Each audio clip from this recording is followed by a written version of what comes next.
बचत गटाच्या माध्यमातून महिलांना आत्मनिर्भर बनवण्याचं काम भागीरथी महिला संस्थेनं केलंय। तसंच पतसंस्थेच्या माध्यमातून अनेक गरजूंना अर्थसहाय्य करण्यात आलंय।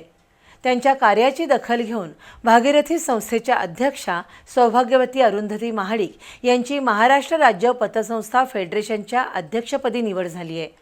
त्याबद्दल रोटरी क्लब ऑफ कोल्हापूर मिडटाऊनच्या वतीनं सौभाग्यवती महाडिक यांचा विशेष सत्कार करण्यात आला।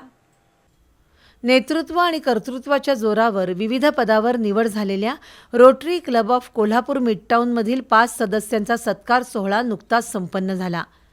भागीरथी संस्थेच्या अध्यक्षा सौभाग्यवती अरुंधती महाडिक यांची नुकतीच महाराष्ट्र राज्य पतसंस्था फेडरेशनच्या अध्यक्षपदी निवड झाली आहे। त्याबद्दल महापौर रूपाराणी निकम यांच्या हस्ते त्यांचा सत्कार करण्यात आला। त्याचबरोबर उत्कर्षा संग्राम पाटील, योगेश कुलकर्णी, नासिर बोरसादवाला आणि संग्राम पाटील यांचाही सत्कार झाला।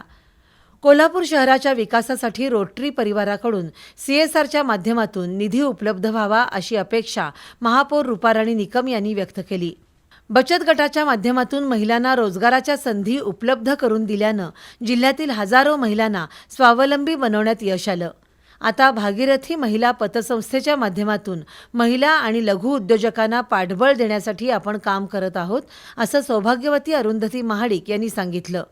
यावेळी शरद पाटील, विवेक भावसार, राजेंद्र पोंदे, प्रीतम शहा, आकेत शहा, सचिन लाड, विकास राऊत, अनिकेत अष्टीकर, रितू वायचळ यांच्यासह रोटरी सदस्य उपस्थित होते।